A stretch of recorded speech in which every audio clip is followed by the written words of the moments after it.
오늘 아모스 5장 4절에서 15절의 말씀, 그리하면 살리라는 제목을 가지고 말씀을 잠깐 나누고자 합니다.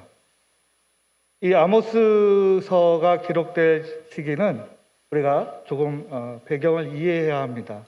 아모스서가 기록된 시기는 주전 8세기 전후일 수 있습니다.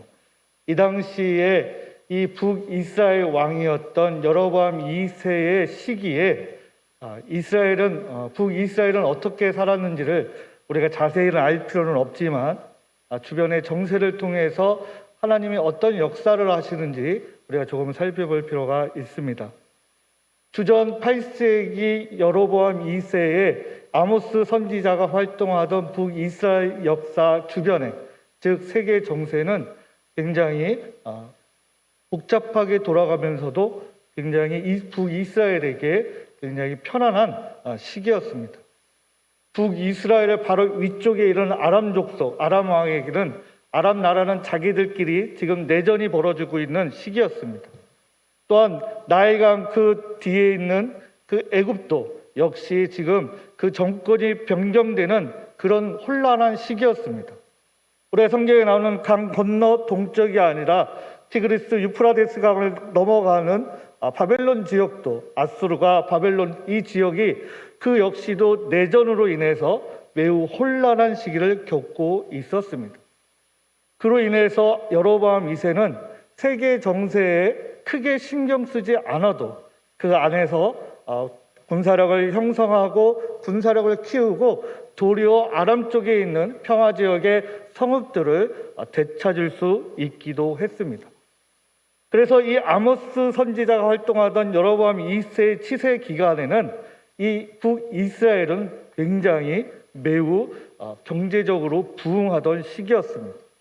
또한 정치적으로 매우 안정적이었습니다. 그리고 세계에서도 이쪽을 지금 강제로 침략할 시기가 아니었습니다. 그러다 보니까 그 주변에 있는 작은 족속들, 작은 나라들은 도리어 북이스라엘에게 조공을 바치던 그런 굉장한 시기가 바로 아모스 선지자가 활동하던 지금의 이 시기, 주전 8세기 또는 북이스라엘 왕이었던 여로보암 2세의 시기였습니다. 겉으로는 굉장히 경제가 부흥하고 있습니다. 굉장히 여러 가지 소산물들을 해외에 수출하고 있었습니다. 정치도 안정되어 있었습니다. 하지만 속으로 들어가다 보면 군대를 형성하기 위해서 남자들을 징집하게 되고, 남자들을 징집하게 되니까 도리어 농사를 지을 사람이 없고, 농사 지을 사람이 없다 보니까 그 농사를 짓기 위해서 집단 농장 체제를 형성하게 됩니다. 집단 농장 형성을 하게 되면 도리어 그 집단 형성을 관리하던 사람들이 힘을 얻게 되고, 그 주인들이 도리어 그 집단 농장에 와서 일하던 사람들을 착취하게 됩니다. 그래서 그 농장에서 일하는 여성들을 착취하게 되고, 물건들을 빼앗게 되고, 소산물들을 빼앗게 되고, 도리어 그것을 관리하고 소유권을 쥐고 있던 이들이 굉장히 부를 소유하고 있던 그런 시기였습니다. 정치는 안정되었고 경제적으로 굉장히 부흥하던 그 시기에 도리어 백성들과 서민들은 매우 어려운 시기를 겪고 있었던 시기입니다. 이 시기에 지금 뭐라고 말씀하고 있습니까? 7절 말씀을 제가 읽어보도록 하겠습니다. 정의의 쓴쑥으로 바꾸며 공의를 땅에 던지는 자들아, 이렇게 말씀하고 있습니다. 앞에서도 잠깐 말씀드렸다시피 정치는 안정되어 있었습니다. 세상의 주변에서 어느 누구도 침략하지 않고 있었습니다. 도리어 그 주변을 침략하고 도리어 나의 땅을 차지하고 뺏어오고 되찾고, 그리고 경제적으로 부흥하던 시기에 정의는 쓴쑥으로 바꾸며 공의는 땅에 던져진다라고 말하고 있습니다. 우리는 어떤 그런 기도를 합니다. 세상의 정치가 안정되어지면, 세상의 정치가 안정되어지면 경제가 성장하게 된다라고 얘기합니다. 많은 이야기를 그렇게 우리가 들어오고 있었습니다. 그래서 경제가 성장하지 못한 이유를 정치가 안정되지 않았기 때문이라고 이야기할 때도 있습니다. 그래서 한때는 독재 정권이 그 독재 정권을 가지고 경제를 일으켜서 이만큼 잘 살게 되었다라고 이야기하기도 합니다. 맞지 않은 이야기죠. 거기에도 마찬가지죠. 오늘 7절 말씀처럼 정의를 던져버렸고 공의를 땅에 던져버렸던 그 시기였습니다. 10절 말씀은 이렇게 기록하고 있습니다. 우리가 성문에서 책망하는 자를 미워하며 정직히 말하는 자를 싫어하는도다. 성문에서 이것에 대해서 잘못됐다고 이야기하는 사람들을, 그리고 그것을 정직하게 언급하는 사람들을 싫어한다라고 말하고 있었습니다. 우리는 그렇게 생각하고 있지 않습니까?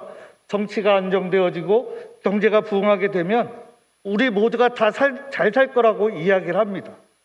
하지만 우리의 경험으로 이해하면 오늘 10절 말씀처럼 올바르게 정의를 외치던 사람들은 잡혀가고 고문을 당하고 핍박을 당하고 그의 자식들이 세상에 나가서 성공할 수 없게 그런 연자제라는 못된 법으로 억압을 받던 시기가 우리 역시도 그런 경험을 경험했습니다. 그리고 올바른 말을 하면 잡혀가기도 했습니다. 지금도 그런 시기가 아니라고 단언할 수 없습니다. 11절 말씀은 이렇게 말하고 있습니다. 너희가 힘없는 자를 밟고 그에게서 미래의 부당한 세를 거두었은즉, 다시 말해서 약자를 핍박한다라고 말하고 있는 것입니다. 정치가 안정되고 경제가 부흥하면 우리 모두가 다 잘 살 것이다라는 그런 일방적인 주장이 바로 주전 8세기에도 지금 외치고 있었다는 이야기죠. 하지만 역사의 경험을 통해서 그것이 옳지 않다는 것을 우리는 다 경험하고 있습니다. 특히 이 전라도에 살고 있는 분들은 그런 고난의 시기를 많이 겪기도 했습니다. 그래서 이 주전 8세기에도 권력자들은 더 많은 힘을 얻게 되고 더 많은 힘을 갖고 그들이 그것을 위해서 정의롭게 공의롭게 사용하는 것이 아니라 착취하고 빼앗고 억압하는 바로 부익분 부익부의 경제적 불균형을 낳았을 뿐이라는 것이죠. 12절 말씀을 제가 한 번 더 읽어보도록 하겠습니다. 너희의 허물이 많고 죄악이 무거움을 내가 아노라. 너희는 의인을 학대하며 뇌물을 받고 성문에서 가난한 자를 억울하게 하는 자로다.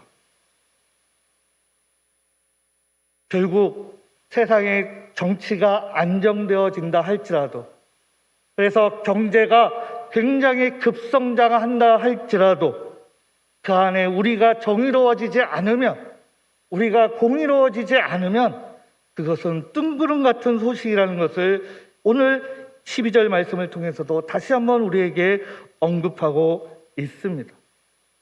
그 시기가 바로 지금 앞에서도 말씀드렸다시피 여로보암 2세, 즉 북이스라엘 왕이었던 여로보암 2세의 치세, 그리고 아모스 2세가 외쳤던 하나님의 말씀에 정의와 공의를 외쳤던 시기라는 것이지요. 오늘 말씀은 이렇습니다. 지금 이스라엘 백성들은 그 과정 속에 지금 하나님께서 이렇게 말씀하고 있습니다. 그리하면 살리라. 그러면 하나님께 가면 살 수 있다. 단순하게 그렇게 하나님께서 우리에게 말씀하고 있는가? 그렇지 않습니다. 오늘 하나님께서는 5절 말씀을 통해서 정확하고 세밀하게 꼭 집어서 말씀하고 있습니다. 베델을 찾지 말며 길갈로 들어가지 말며 브에셀바로도 나아가지 말라. 길갈은 반드시 사로잡히겠고 베델은 비참하게 될 것임이라 하셨나니. 지금 베델, 길갈, 브에셀바는 이스라엘의 3대 성지입니다. 베델은 어떻습니까? 야곱이 그 도망가는 과정 속에 하나님께서 야곱의 사닥다리를 꿈꾸게 하셨고 돌기둥을 세우게 하셨고 하나님께 서원하게 하셨고 또 20년의 처가살이를 돌아와서 잘 살고 있다가 세겜 족속과의 갈등을 통해서 목숨이 위협받았을 때 하나님께서 올라가라고 하신 것이 바로 베델입니다. 그렇지 않습니까? 더더구나 이 베델은 사무엘 시대에 하나님의 선지자들을 교육하던 그런 귀한 장소이기도 했습니다. 근데 지금 하나님께서는 이 베델로 가지 말라고 말씀하고 있습니다. 어떤 말씀입니까? 결국 형식적인 전통만을 요구하지 말라는 것이죠.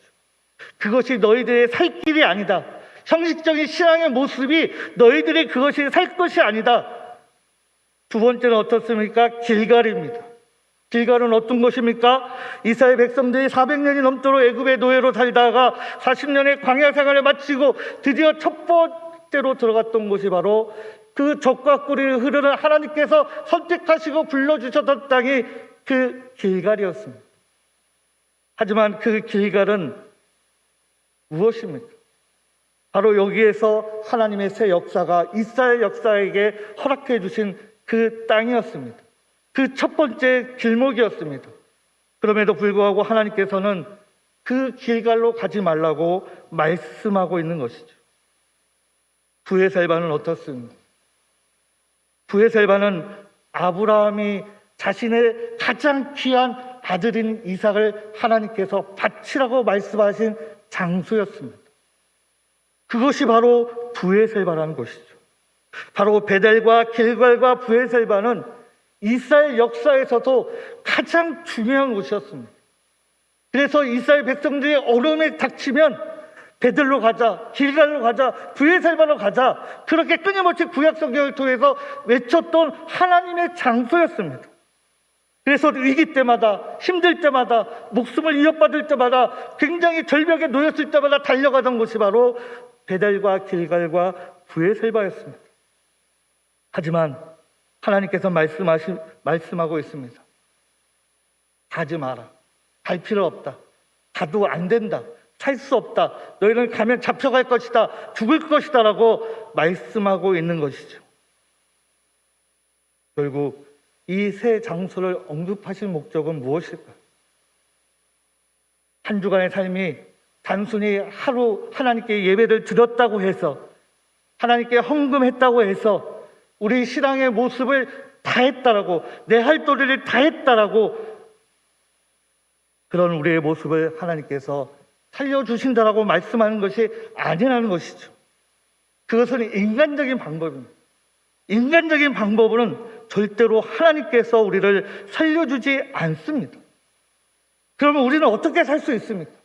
어떻게 나의 아픔을 고백할 수 있습니까? 어떻게 나의 고난을 하나님께 외칠 수 있습니까? 어떻게 하면 하나님이 나를 그리하면 살리라고 하신 그 말씀대로 우리를 살려줄 수 있는 길이 무엇입니까? 14절, 15절 말씀에 그렇게 말씀하고 있습니다. 너희는 살기 위하여 선을 구하고 악을 구하지 말지어다. 만군의 하나님 여호와께서 너희의 말과 같이 너희와 함께 하시리라. 너희는 악을 미워하고 선을 사랑하며 성문에서 공의를 세울지라. 만군의 하나님 여호와께서 혹시 요셉의 남은 자를 긍휼히 여기시리라. 아멘. 지금 하나님께서는 살 길을 제공해 주고 계십니다. 두 가지로 우리에게 제공해 주십니다. 하나는 선을 행하라. 두 번째는 공의를 살리라고 말씀하고 있습니다. 이 선을 행한다는 것은 성경 전체에 매우 많이 나와 있습니다. 우리가 익숙하지는 않지만 지금 현재 우리가 새벽 기도에도 디모데후서를 통해서도 디도를 통해서도 지금 선을 이야기하고 있습니다. 즉 모든 선을 준비되어라. 또 그 모든 선을 위해서 힘써 행하라. 선을 위해서 우리가 베풀라. 여러 가지 그 선한 이야기들을 하고 있습니다. 결국 그럼 이 선이 무엇인가? 단순히 도덕적인 착한 것으로만 우리가 받아들여야 하는 것인가? 하지만 이 선은 단순히 그 도덕적인 선을 넘어서서 결국 좋은 것, 착한 것, 그리고 아름다운 걸 넘어서서 우리에게 요구하고 계신 것은 무엇인가? 그것은 결국 황금률입니다. 내가 대접받기를 남과 같이 대접하라고 말씀하신 마태복음 7장 12절의 말씀과 누가복음 6장 32절의 말씀처럼 결국 선을 베풀고 선을 해가라는 것은 남들이 나를 그렇게 대우해 주기를 원한다면 너도 그와 같이, 우리도 그와 같이 베풀어야 한다는 것을 말씀하고 있는 것이 바로 선이라는 것이죠. 내가 남에게 요구하는 것이 무엇인지는 모르겠지만 그것이 요구하기 전에 내가 남에게 그것을 베풀어야 된다고 말씀하고 있습니다. 우리는 얼마나 이 선을 사랑하며 선을 베풀고 있습니까? 그리고 악을 미워하고 있습니까? 또는 반대로 살아가고 있지는 않습니까?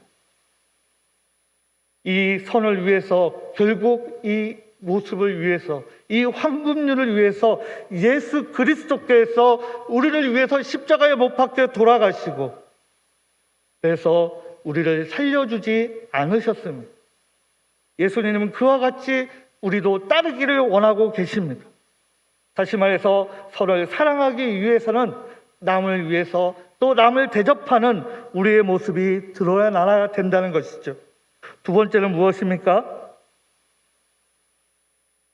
공의를 베풀어야 한다고 말씀하고 있습니다. 그러면서 조건을 걸고 있죠. 성문에서 공의를 베풀어야 된다고 말씀하고 있습니다. 이 성문은 그 당시 이스라엘 백성들에게 매우 중요한 곳이었습니다. 단순히 외적의 침입을 막는 곳이 성문이 아니라 성문 그 바깥쪽이 바로 여론을 형성하는 곳이었습니다. 거기서 재판을 하기도 하고 나라의 소식을 발표하기도 하고 알기도 하는 곳이 바로 성문 바깥쪽이었습니다.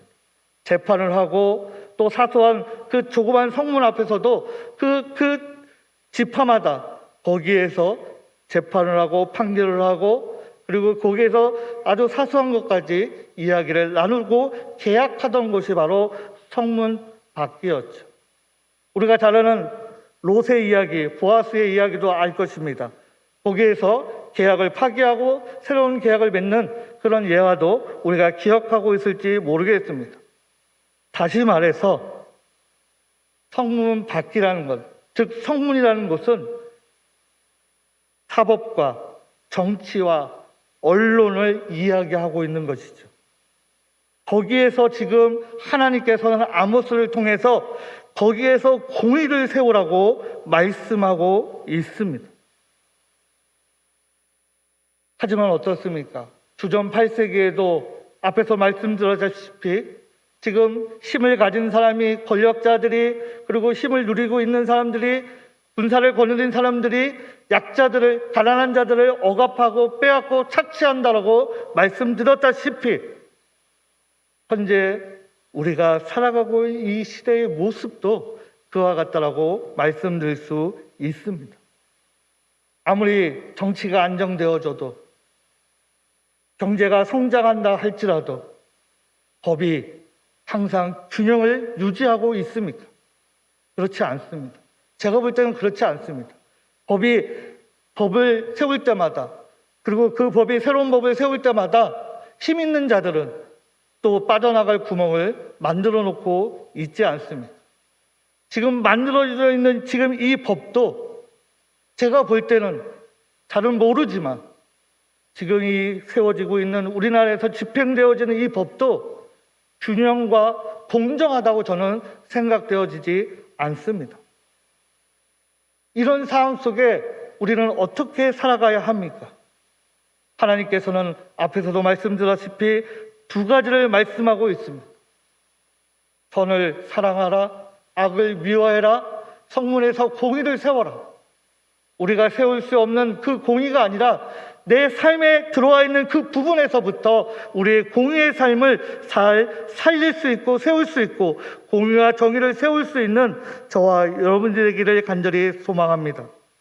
그럴 때 하나님께 그 다음에 하나님을 찾는다면 그 다음에 하나님께서 우리를 살려주신다라고 말씀하고 있는 것이죠. 세상은 어떻습니까? 우리가 많이 들어오는 것 중에 하나가 조그만 아파트에 사는 사람들과 좋은 아파트에 사는 사람들이 그 한 곳에서 놀지 못하게 한다는 것을 너무나도 잘 알고 있지 않습니까?